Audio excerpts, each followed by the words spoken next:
नमस्कार, मैं गौरव जोशी श्रीमती मोहरी देवी तापड़िया गर्ल्स कॉलेज जसवंतगढ़ के इस यूट्यूब चैनल पर आपका हार्दिक स्वागत करता हूं। हम पढ़ रहे हैं इनकम फ्रॉम अदर सोर्सेज, अन्य साधनों से आय।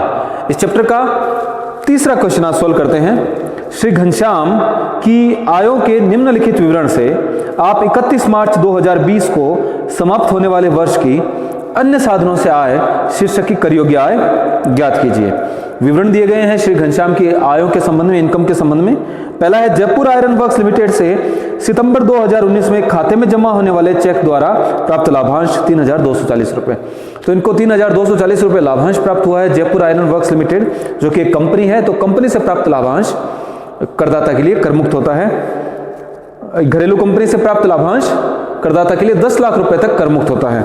दूसरा है, उन्होंने एक ऊंट दौड़ में भाग लिया तथा इनाम के रूप में 8100 रुपए की राशि प्राप्त की।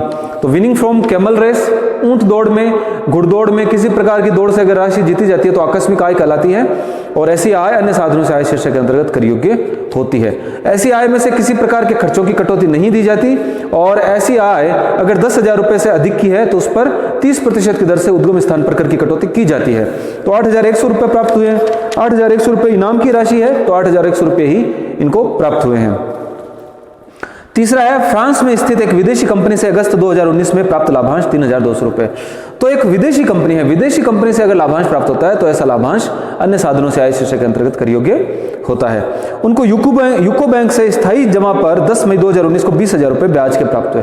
यूको बैंक से स्थायी जमा पर 20,000 रुपए ब्याज के प्राप्त हुए हैं। अगर बैंक से स्थायी जमा पर 40,000 रुपए से अधिक ब्याज की राशि प्राप्त होती है तो उस पर उद्गम स्थान पर 10% की दर से कर की कटौती की जाती है।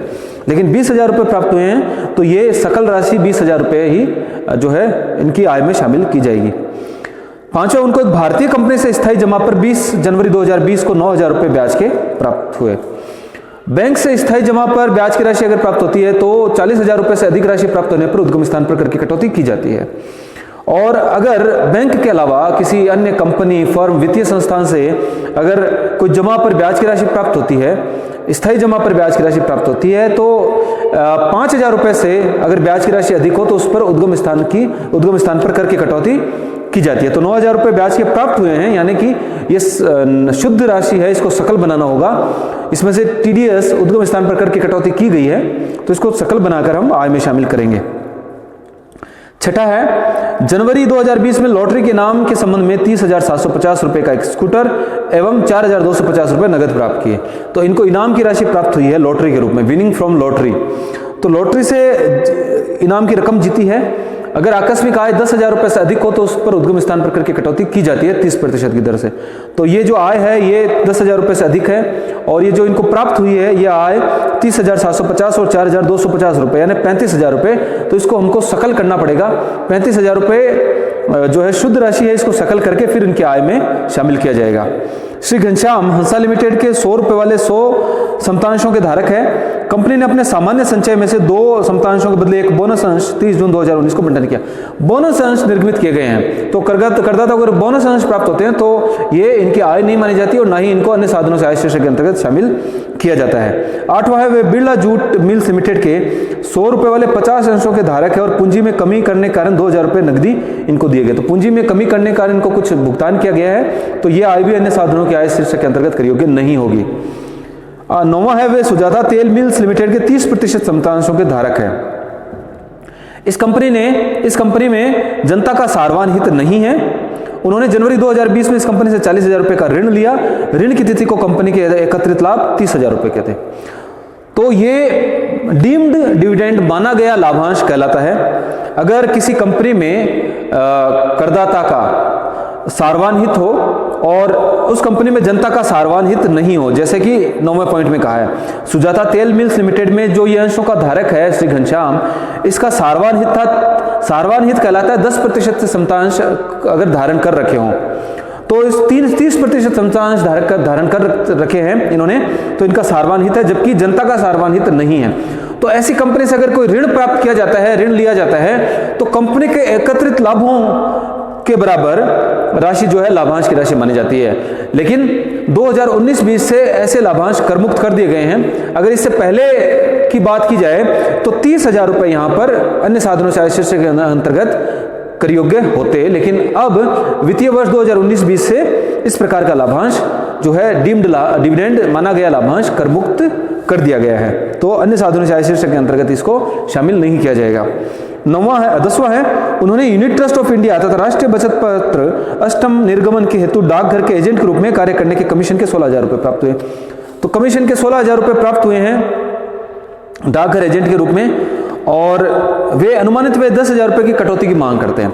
तो इनको 16,000 रुपये कमीशन के प्राप्त हुए हैं और ये अनुमानित व्ययों की कटौती मांग रहे हैं 10,000 रुपये की, जबकि अगर कमीशन प्राप्त होता है किसी प्रकार से एजेंट के रूप में, तो उस कमीशन में से अगर प्रथम कमीशन है तो 50% आय का 50% व्ययों के रूप में कटौती दी जाती है, और अगर नवीनीकरण का कमीशन होता है तो आय का 15% जो है व्ययों के रूप में कटौती दी जाती है।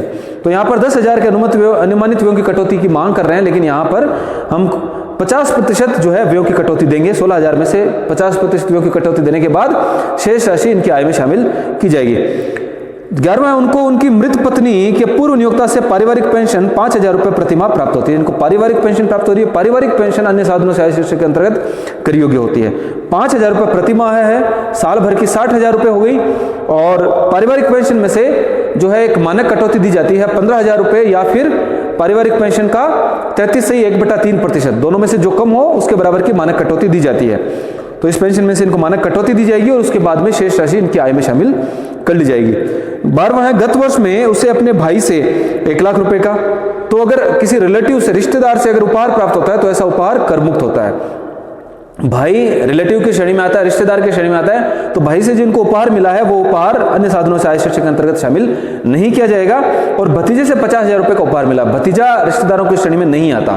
तो अगर रिश्तेदारों के अलावा अन्य किसी व्यक्ति से उपहार प्राप्त होता है तो ऐसा उपहार अन्य साधनों से आय शीर्षक के अंतर्गत कर योग्य होता है, लेकिन उपहार की कुल राशि 50,000 रुपये से अधिक होनी चाहिए। तो जो भतीजे से 50,000 रुपये का उपहार मिला है यह भी कर मुक्त होगा, अन्य साधनों से आय शीर्षक के अंतर्गत शामिल नहीं किया जाएगा। अगर उपहार की राशि 50,000 रुपये से अधिक होती तो उसको फिर अन्य साधनों से आय शीर्षक के अंतर्गत शामिल किया जाता। तो इस प्रकार से इस क्वेश्चन को हल करते हैं।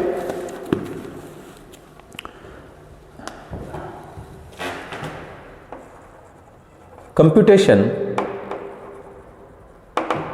Of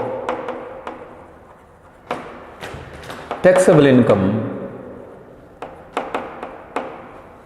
computation of taxable income from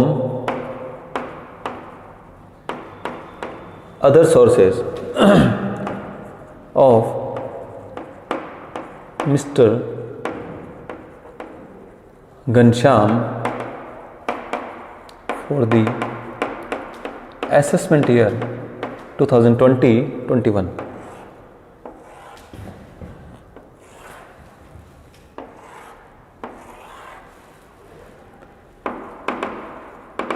amount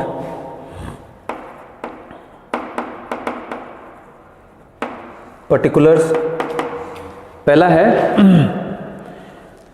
लाभांश प्राप्त हुआ जयपुर आयरन वर्क्स लिमिटेड से, कर मुक्त होगा। ऊंट दौड़ से राशि प्राप्त हुई 8100 रुपये की इनाम की राशि है, कर योग्य होगी। विनिंग फ्रॉम कैमल रेस 8,100 रुपये कैमल रेस से, ऊंट दौड़ से प्राप्त हुए हैं। दूसरा है, आगे लिखा है फ्रांस में स्थित विदेशी कंपनी से इनको लाभांश प्राप्त हुआ है, तो dividend from foreign company taxable होगा।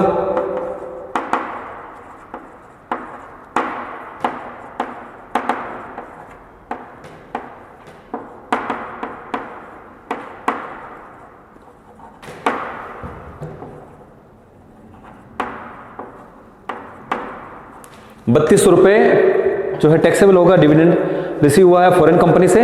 यूको बैंक से स्थायी जमा पर ब्याज प्राप्त हुआ 20,000 रुपये, ये भी टैक्सेबल होगा।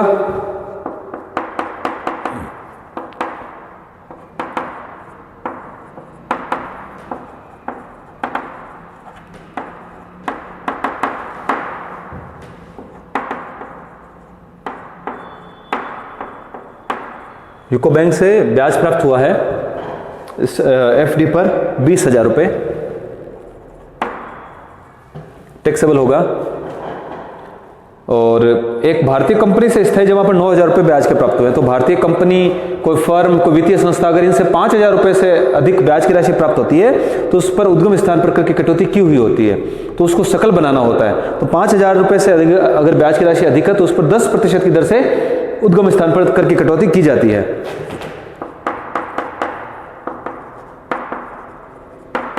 इंटरेस्ट रिसीव्ड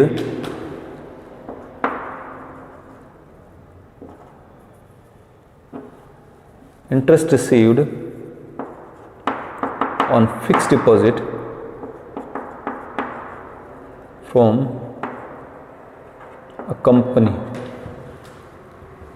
9,000 की राशि प्राप्त हुई है तो 9,000 रुपये 90 रुपये के बराबर हैं, तो 100 रुपये बनाए जाएंगे, 90 का भाग लगाकर 100 से गुणा कर लिया जाएगा, तो 10,000 रुपये।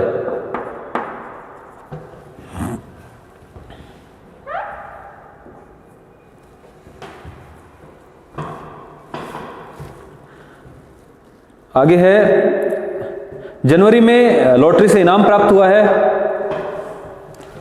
इसको सकल बनाया जाएगा, इनाम की राशि को। Winning from lottery, winning from lottery 34,250 plus 4,750। ये जब आकस्मिक आय प्राप्त होती है, कोई लॉटरी से, वर्ग पहली से, कोई घुड़दौड़ से, ऊंट दौड़ से, अन्य प्रकार किसी प्रकार की दौड़ से अगर कोई राशि प्राप्त होती है, कोई शर्त से राशि जीत ली जाती है, तो इस प्रकार से कोई राशि प्राप्त होती है तो ये आकस्मिक आय कहलाती है। और आकस्मिक आय पर अगर 10,000 रुपये से अधिक की आकस्मिक आय है तो उस पर 30% की दर से TDS उद्गम स्थान पर कर की कटौती की जाती है। तो इस पर उद्गम स्थान पर कर की कटौती की गई है। ये 70 रुपये के बराबर है, इसको 100 रुपये बनाना होगा तो 70 का भाग लगाकर 100 से गुणा कर देंगे, तो ये आ रहा है, यह 30,750 प्लस 4,250, 30,750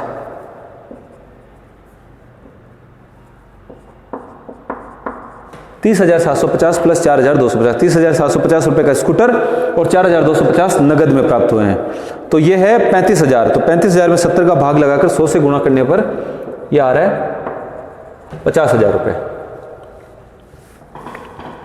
आगे दिया गया है, छठा और 7वां और 8वां और 9वां, ये तीनों ही अन्य साधनों से आय शीर्षक के अंतर्गत कर योग्य नहीं किए जाएंगे। छठे में बोनस अंश दिए गए हैं तो बोनस अंश टैक्सेबल नहीं होते, अन्य साधनों से आय शीर्षक के अंतर्गत शामिल नहीं किए जाते। 7वें में बोनस अंश दिए गए हैं। 8वें पॉइंट में जो है नगद राशि दी गई है पूंजी में कमी करने के कारण, तो ये भी अन्य साधनों के आय शीर्षक के अंतर्गत शामिल नहीं होगा।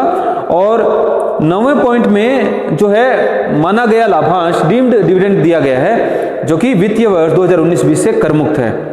9वां, इनको कमीशन प्राप्त हुआ है यूनिट ट्रस्ट ऑफ इंडिया और पोस्ट ऑफिस के एजेंट के रूप में 16,000 रुपये का, यह टैक्सेबल होगा।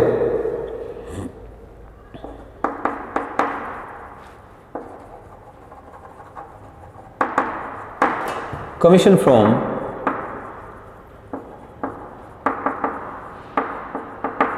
पोस्ट ऑफिस, तो कमीशन रिसीव हुआ है 16,000 रुपये का और 16,000 में से इनको कटौती दी जाएगी एडहॉक डिडक्शन,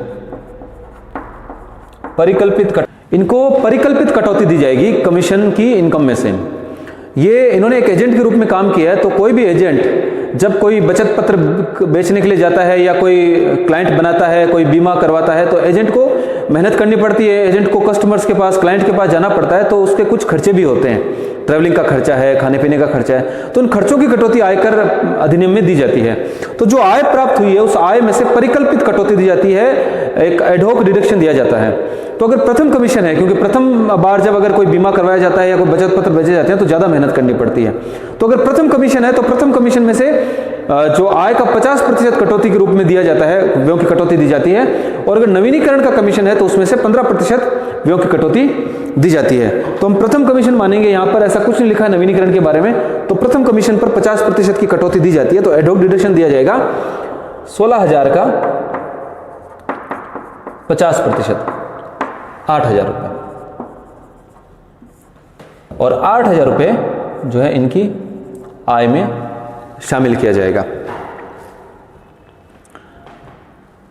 आगे बात करते हैं, उनको मृत पत्नी के पूर्व नियोक्ता से पारिवारिक पेंशन, फैमिली पेंशन मिली है। तो फैमिली पेंशन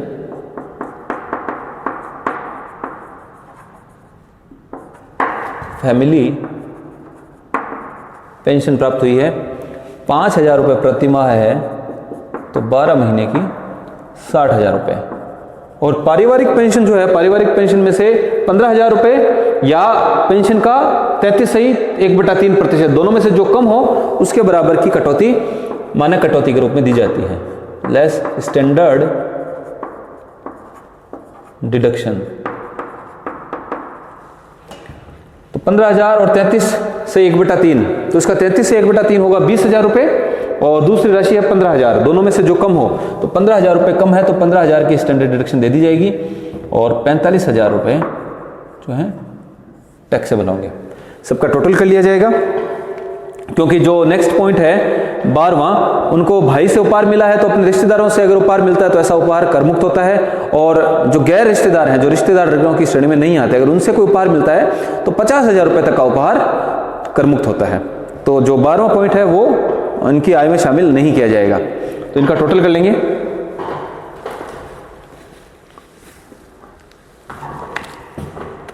टोटल है 8,100, 3,200, 20,000 और 10,000 30,000, 50,000, 8,000 और 45,000, 1,44,300 रुपये, 1,44,300 रुपये। ये इनकी taxable income from other sources. तो 1,44,300 रुपये श्री घनश्याम की कर निर्धारण वर्ष 2020-21 की कर योग्य आय है अन्य साधनों से। तो आज के लिए इतना ही। मैं आशा करता हूं कि आज की क्लास में हमने जो क्वेश्चन सॉल्व किया वो आपको अच्छे से समझ में आया होगा। इस वीडियो को लाइक कीजिए, शेयर कीजिए, हमारे YouTube चैनल को सब्सक्राइब कीजिए। धन्यवाद।